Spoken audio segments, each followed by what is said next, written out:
A graça e a paz do Senhor Jesus. Amém, irmãos? A igreja vai subir. Aleluia.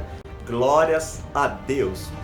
Bom, no último vídeo eu falei sobre os dois momentos do arrebatamento e terminei ele com uma pergunta, com um questionamento. Pastor, a gente tem afirmado, ou o Senhor aí tem afirmado que a igreja vai subir, mas o Senhor falou que uma parte vai e outra parte fica? Como que é isso? Então, quero explicar isso para você nesse vídeo, tá ok? Lembra quando o profeta Elias, ele fugiu de Jezabel e ele se escondeu na caverna? Então o Senhor foi lá na caverna que Elias estava e o Senhor falou com Elias que Elias achou que estava sozinho. O Senhor falou para ele que ele tinha conservado 7.000 profetas que não haviam se prostrado diante de Baal. Elias achava que estava sozinho, mas havia 7.000 profetas que não fizeram isso.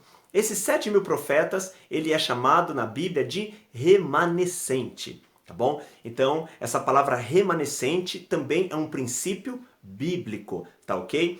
E esse remanescente, e Paulo ensina isso lá em Romanos, se não me falha a memória, capítulo 11 ou capítulo 12, que o remanescente, ele tem esse poder de representar o todo. Então é importante você entender isso. Ainda que eu creia que não vai ser toda a igreja que vai ser arrebatada, mas primeiro os crentes vencedores, uma parte antes da tribulação e os demais depois, esses que vão ser arrebatados antes, eles são considerados também como igreja na sua totalidade, porque entra nessa questão dos remanescentes, tá ok? Para explicar a questão dos remanescentes, eu tenho que usar de alguns exemplos bíblicos, para ficar claro para você, tá ok? Então, vamos lá, só para você entender. Na lei não, a gente fala na lei, mas na verdade o dízimo, ele foi algo estabelecido antes da lei. Abraão, que Paulo, ele discorre da doutrina da graça e da justificação pela fé baseada na pessoa de Abraão, porque Abraão, ele representa a graça de Deus, porque Abraão não foi justificado por obras, Abraão, ele foi justificado pela fé. Assim como hoje também nós não somos justificados com obras, somos justificados pela fé. Então, nesse ambiente sem lei, Abraão deu o dízimo. Então, o dízimo, ele antecede a lei. E o dízimo, todos sabem que é 10%, tá ok? Quando você dá 10%, para Deus é a mesma coisa que você tivesse dado tudo, porque 10 na Bíblia representa totalidade. Então não seria prático nós darmos 100% do nosso salário. Então o Senhor, ele requer 10%. Quando você dá 10%, diante do Senhor é como se você estivesse dando tudo, tá ok? Então isso é um exemplo para explicar o que são os remanescentes. Uma parte, ela representa toda a outra parte.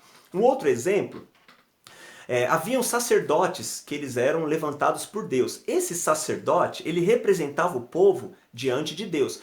Quando um sacerdote ele era bom, Deus, então, ele agia com bondade para com o povo. Mas quando o sacerdote ele era ruim, todo o povo padecia. Por quê? Porque esse sacerdote era um representante. Então ele representava a nação diante de Deus, tá ok? Então, muitos que estavam na nação poderiam ser santos e justos, mas se o sacerdote era mau, toda a nação acabava padecendo, por causa do sacerdote. Isso é maravilhoso, irmãos, não é o meu assunto, mas quando a gente toca nessas coisas, não tem como falar. A Bíblia diz que hoje nós temos um sumo sacerdote, que é Cristo, e ele é eterno. Significa o quê? Que sempre nós estamos debaixo de coisas boas, sempre nós estamos debaixo de bondade de Deus, por causa do nosso sacerdote. Então, ainda que você erre e falhe, você tem um sacerdote que te representa diante de Deus. Um outro exemplo sobre os remanescentes, a gente pode usar também usando a história de Davi. Veja, Golias, ele fez um desafio. Em vez de os dois exércitos lutarem, por que a gente não escolhe um valente de um lado, um soldado do outro? Esses dois se enfrentam. E o que ganhar, a nação ganhou. E aí do lado dos filisteus foi Golias. Do lado dos judeus era para ser Saul. Mas você sabe que Saul ficou com medo. Nenhum homem, nem os generais e os comandantes do exército de Saul naquele momento tiveram coragem. Os irmãos com essa história, aparece Davi lá e Davi ele fala que vai enfrentar o gigante. Davi enfrenta o gigante. Davi, ele mata Golias E a Bíblia diz que a vitória ela foi de Israel. Não foi de Israel a vitória foi de Davi. Mas Davi, porque venceu, representando a nação, então representa o todo.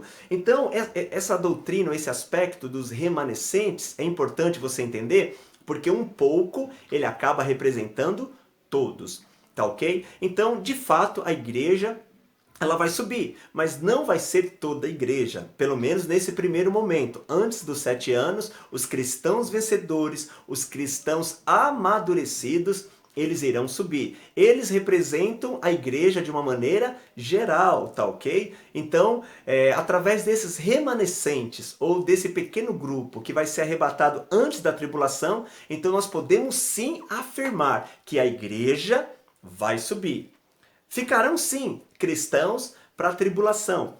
E esses, infelizmente, terão que lidar, com toda a astúcia e malignidade do diabo. Tá ok? Porque isso é inegável. O livro de Daniel, na profecia que Daniel fala, se referindo aos fins dos tempos, diz que o anticristo, Deus deu para ele um período curto de tempo que ele vai ter vitória contra os santos. Ele vai vencer o povo de Deus. Eu acredito que esses serão os crentes que ficarem na tribulação. E aqueles que não morrerem, e aqueles que se converterem durante a tribulação, porque sim, irmãos, vai ter conversão durante os 7 anos de tribulação.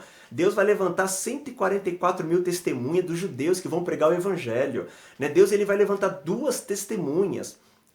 Durante o período da tribulação, que essas testemunhas elas vão também pregar a respeito de Cristo. Então vai ter sim um reavivamento poderoso nos 7 anos de tribulação. Então os crentes que sobreviverem e os crentes e aqueles que se converterem durante os 7 anos de tribulação, eles vão se encontrar com o Senhor nos ares. E aí é interessante porque a Bíblia fala lá em 1 Tessalonicenses capítulo 4, verso 17, que o arcanjo recebendo ordem e ao ressoar da última trombeta, então veja, ladrão não toca trombeta, mas vai ter trombeta que vai ser tocada. Essa é a 7ª trombeta, é o anúncio que os 7 anos da tribulação acabaram. Os que ficaram vão se encontrar com Cristo nos ares. E depois que isso acontecer, Cristo ele vem, ele desce no Monte das Oliveiras, e ele vai estabelecer o milênio, que é o seu reino aqui na terra, durante o período de 1000 anos.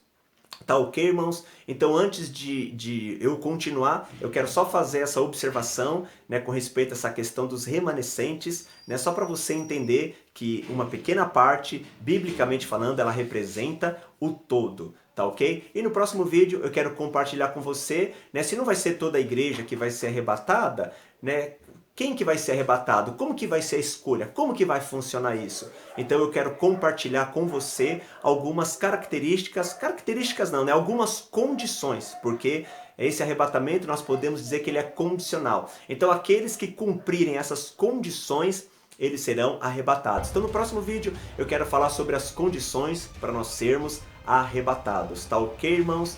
Que Deus abençoe a sua vida, que o seu coração, esteja apaixonado por Jesus, que você se encha da visão de Jesus, porque a igreja vai subir.